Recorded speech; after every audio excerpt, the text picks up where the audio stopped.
ताजमहल ताजमहल तुमने बनाया? शाहजहां तो बोल रहा था उसने बनाया। Wait a minute.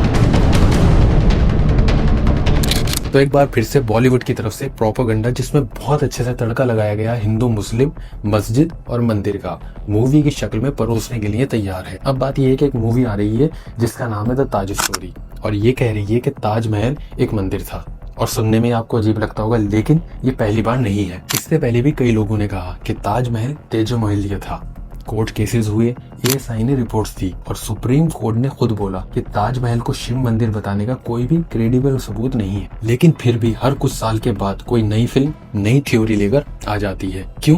क्योंकि कंट्रोवर्सी बिकती है और जब हिस्ट्री आपको बोरिंग लगने लगे तो प्रोपेगेंडा को ब्लॉकबस्टर बनाकर परोस दिया जाता है। देखो, ये थ्योरी न्यू नहीं है। 1970 में एक राइटर ने क्लेम किया था कि असल में ताजमहल एक हिंदू टेम्पल है जिसको ये तेजो महलिया भी कहते हैं। उसके बाद से क्या था, सोशल मीडिया पर वीडियोस, व्हाट्सएप फॉरवर्ड और हिस्ट्रिकल व्लॉग्स ने इसको फ्यूल दे दिया। 2022 में इलाहाबाद हाई कोर्ट में एक PIL डाली गई और उसमें कहा गया कि ताजमहल के जो 22 रूम्स हैं उसके अंदर शिवलिंग छुपा है। सुप्रीम कोर्ट ने उस PIL को रिजेक्ट कर दिया और आर्कियोलॉजिकल सर्वे ऑफ इंडिया से साफ बोला कि ताजमहल एक मुगल इरा टॉम है जिसमें कोई भी रिलीजियस स्ट्रक्चर या आइडल कभी था ही नहीं। लेकिन हर बार जब भी सुप्रीम कोर्ट इस मैटर को क्लोज करता, नेक्स्ट टाइम कोई भी इन्फ्लुएंसर या फिल्म मेकर उसी कहानी को आर्ट के लेवल में वापस ले आता है। अगर हम इस फिल्म के डायरेक्टर की बात करें तो इनका नाम है अमरीश गोयल। नाम सुना था? कभी नहीं, क्योंकि फिल्म मेकिंग में इनका बैकग्राउंड बड़ा नहीं है। ना कोई बड़ी ब्लॉकबस्टर है, ना कोई मेजर OTT पर। और इनका एक बड़ा प्रोजेक्ट है द ताजमहल जैसी सेंसिटिव सब्जेक्ट। ये रिस्की नहीं बल्कि कैलकुलेटेड लगता है, क्योंकि जब आप एक पोलराइजिंग टॉपिक चुनते हो तो आपको पब्लिसिटी फीलिंग मिलती है। किसी ने फिल्म देखी हो या ना देखी हो, लेकिन सब उसके बारे में बात जरूर करते हैं और वही प्रोपेगेंडा का पहला स्टेप है। ट्रेलर के स्टार्टिंग में ही डायलॉग आता है, what if everything you have been thought is a lie.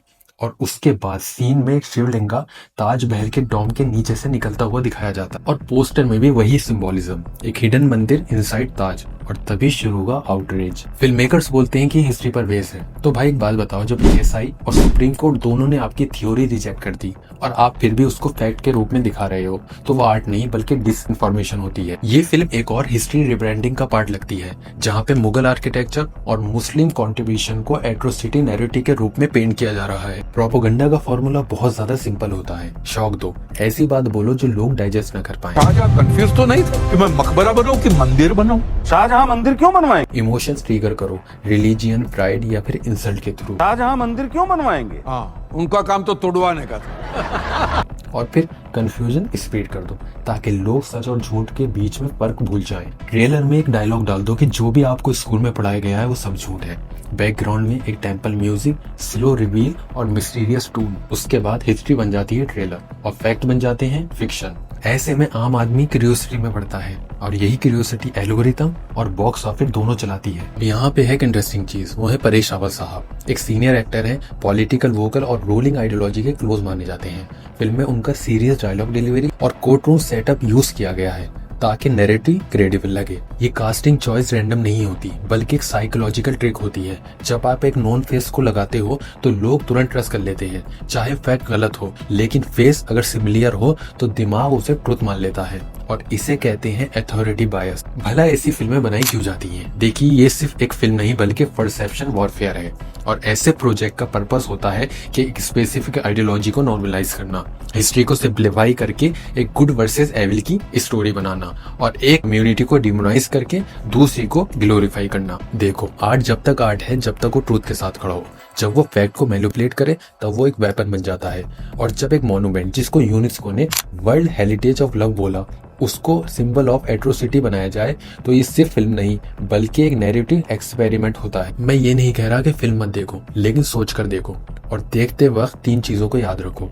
Evidence कहाँ है, सोर्स किसने दिए, फिल्म आपके इमोशंस को किस डायरेक्शन में लेकर जा रही है। क्योंकि अगर हम फैक्ट्स की बजाय प्रोपेगेंडा पे बिलीव करने लगे तो कल को कोई भी उठकर कहानी लिखकर हिस्ट्री बना देगा। ताजमहल सिर्फ एक मार्बल नहीं बल्कि ये मोहब्बत, लेगेसी और इंसानियत का मॉन्यूमेंट है। उसके पीछे की कहानी लिखी जा चुकी है। अभी ये सिर्फ उसके बारे में बात करके या ये बोल के कि उसको तोड़ देंगे, एक नई कहानी लिखना चाहते हैं। आंखें खोलो, देखिए सबसे बड़ी बात, क्योंकि प्रोपेगेंडा जो है तभी जीतता है जब हम सोचना बंद कर देते हैं। तो इसलिए अनुभक्त नहीं, एक एजुकेटेड इंडियन बनो।